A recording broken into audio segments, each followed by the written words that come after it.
қоғам санасын манипуляциялауға қашан араласа бастағаны нақты белгілі емес. Белгілісі 2016 жылы жер дауында халық наразылыққа шығып, сол кезде әнші Қыдырәлі Болмановтың тоқал аламын деген сөзі біраз шу болған еді. Кейін әншінің өзі де тоқал алуды қоғам назарын жер дауына байланысты басқаға бұру үшін ойлап тапқан деп мойындады.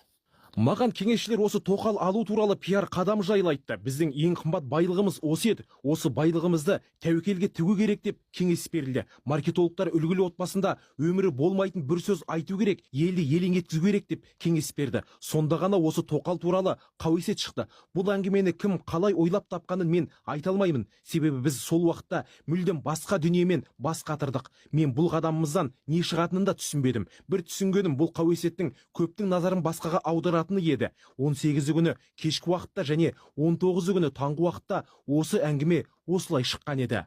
Болманов тоқал оқиғасымен қоғам назарын осылай басқа жаққа бұрды. Ол билік тапсырма берді демесе де, ағалардың кеңесін тыңдадым деп мойындаған. Мұны бір деп қойыңыз. Сол сәттен бері елде әлеуметтік не саяси дүрбелең туса, бір танымал адамның бірдеңе бүлдіруі дәстүрге айналғандай. Мысалы, 2023 жылы Абай облысындағы алапат өрттен 14 адам қаза тапқанда, жұрттың ашуы үдеп тұрған шақта, желіге Төреғали Төрәлі есірткімен ұсталды деген видео тарады. Әншінің полициядан қашып, көлікті соғып ұсталған сәті сериалға ұқсап кетті.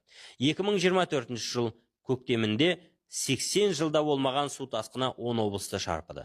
Төтенше жағдайлар министрлігі дайын емес еді. Халық абыр-сабыр болды. Сол кезде Бишімбаевтың соты онлайн көрсетіліп, елдің назары апаттан гөрі сол сот процесіне ауды. Сәйкестік пе, жоқ па, бірақ сот селмен қатар аяқталды. Келесі мысал, 2024 жылдың шілдесіндегі Шанхай ынтымақтастық ұйымының саммиті. Саммит қарсаңында Әзілкеш Тұрсынбек Қабатов мас күйінде ұшақта ұсталды, соңынан Қайрат Нұртас пен Әбжапар Әлқожа да тәртіп бұзды.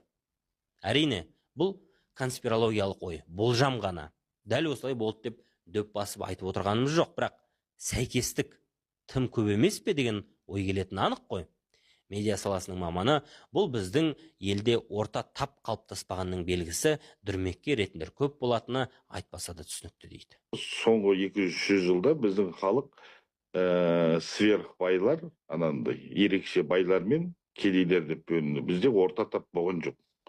Орта тап Алашорданың кезінде енді бола бастаған кезде бастарын шауып, өздерін атып айдауға жіберді. Бізде ол интеллигенция деген құрылды. Сонымен бізде или айлықтан айлыққа жүретін кедейлер, или кедейлерге өмір бақи кездеспейтін анандай сверх байлар пайда болды да, орталық интеллигенция